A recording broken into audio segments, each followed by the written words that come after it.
Agora, 1h25 em Brasília, 7h25 em Damasco, capital da Síria. A gente está te informando sobre a possível queda do regime de Bashar al-Assad. Você vê aqui imagens gravadas durante a madrugada mostrando as comemorações nas ruas de Damasco. São milhares de pessoas buzinando, passando praticamente em carreatas, indo em direção a uma das principais praças da cidade para comemorar a evidente queda do regime de Bashar al-Assad. Pessoas comemorando, então, a atualização das últimas horas, passada pela agência de notícias Reuters, dando conta de que o ditador Bashar al-Assad teria embarcado em um avião e fugido da capital Damasco, ainda com um destino incerto. Essa informação foi confirmada por militares à agência Reuters.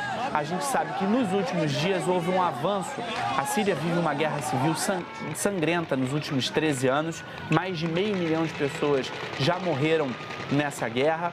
A situação se estagnou nos últimos anos. Bashar al-Assad tinha uma aliança muito forte com a Rússia, e também com o Irã, e conseguiu com isso sobreviver àquele movimento de Primavera Árabe, segurar os rebeldes, o Exército de Libertação Síria, que tentava a derrubada de Assad, que coordenava o país, mandava no país uma ditadura já há 24 anos.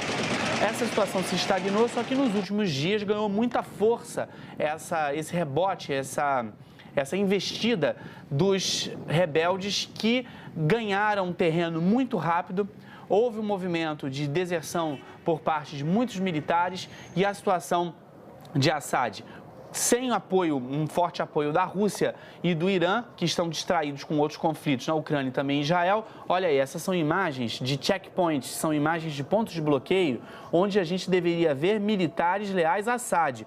Olha a imagem ali do ditador sírio no fundo. Esses checkpoints foram filmados agora, esses pontos de fiscalização foram filmados agora durante a madrugada no horário local, completamente abandonados, o que pode ter facilitado o avanço dos rebeldes que marchavam em direção a Damasco nas últimas horas. Então, Bashar al-Assad deixou a capital, fugiu da capital em um avião ainda sem destino certo. Um chefe do comando militar informou aos militares, abaixo dele, aos outros generais, que o governo de 24 anos do ditador Bashar al-Assad teria terminado. Daí, então, essa movimentação nas ruas. A gente sabe que o líder dos rebeldes disse que a população deve evitar estar perto de prédios públicos. Esses prédios ainda ficarão sob o comando do primeiro-ministro, que ele chamou de ex-primeiro-ministro, para que seja feita uma transição. A Associated Press, o primeiro-ministro sírio, disse que está pronto, então, para entregar o cargo, para entregar o governo numa transição pacífica a quem vai assumir, obviamente, tudo isso ainda muito incerto. Essas são imagens gravadas ao longo da madrugada no horário local, agora 7h28 no horário de Damasco. A gente ainda tem uma situação muito incerta. Foram 13 anos de guerra, entre idas e vindas, estagnação, em recuo por parte dos rebeldes, por parte do Exército de Libertação Síria, que tentava derrubar o ditador já desde 2011.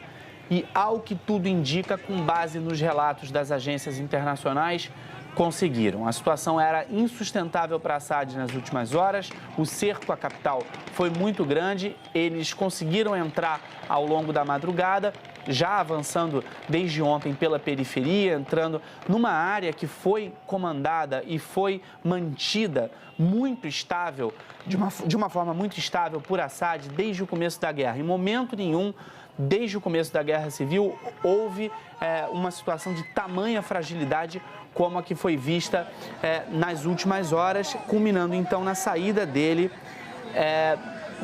da cidade. A gente tem uma informação agora da agência Reuters dizendo que a Casa Branca diz que o presidente Joe Biden e a equipe dele estão monitorando o que eles chamam de eventos extraordinários na Síria e em contato com parceiros regionais. Então, informação da Reuters de agora de que a Casa Branca está monitorando essa situação na Síria, o presidente Biden e também sua equipe de segurança acompanhando então o que chama de eventos extraordinários na Síria. Claro, todo mundo ainda tentando entender a dimensão e o que de fato aconteceu, qual é a extensão, se de fato Bashar al-Assad fugiu do país ou aonde ele vai descer nesse voo que ele tomou nas últimas horas. A situação já estava insustentável, ganhou uma proporção muito maior nas últimas horas, com a entrada dos rebeldes na capital, Damasco. Isso era impensável até alguns dias atrás. A força e o domínio de Bashar al-Assad, essas imagens eram impossíveis há um mês atrás, mas a situação tomou uma volta completamente impensável. O que mantinha Assad no poder era a garantia de Vladimir Putin na Rússia e também o apoio do governo do Irã, que conseguiram fazer com que ele fosse praticamente o único líder, o único grande líder dos países que passaram pela Primavera Árabe, aquele movimento em busca de democracia e fim de ditaduras no mundo árabe. A partir de 2011, foi o único, na prática, que se manteve no poder. Só que a Rússia está distraída com a guerra na Ucrânia. O governo do Irã tem uma outra prioridade nesse momento, que é a instabilidade com Israel. O Hezbollah, que também era um ponto importante nesse tabuleiro, acabou agora com várias lideranças mortas no conflito com Israel. O apoio a Assad, então, foi minguando, a gente percebeu isso nos últimos dias, com a invasão das cidades de Homs, da cidade de Alepo. Uma após a outra foi caindo, o território que Assad conseguiu reconquistar nos últimos anos foi sendo perdido para os rebeldes. A capital também, como eu disse, era impensável, até que, de forma arrebatadora, os rebeldes conseguiram se aproximar, cercar a capital. Houve muita deserção, teve militar sírio fugindo do país também, evitando o confronto. E agora essas imagens, então, da população comemorando, ao que tudo indica, o fim da ditadura de Bashar al-Assad. Agora são 1h32 aqui no horário de Brasília. A gente pode voltar a qualquer momento para te informar sobre a situação na Síria. Nesse momento, você assiste a seguir a reexibição do Globo Repórter. Continue com a gente. Para você, uma boa noite.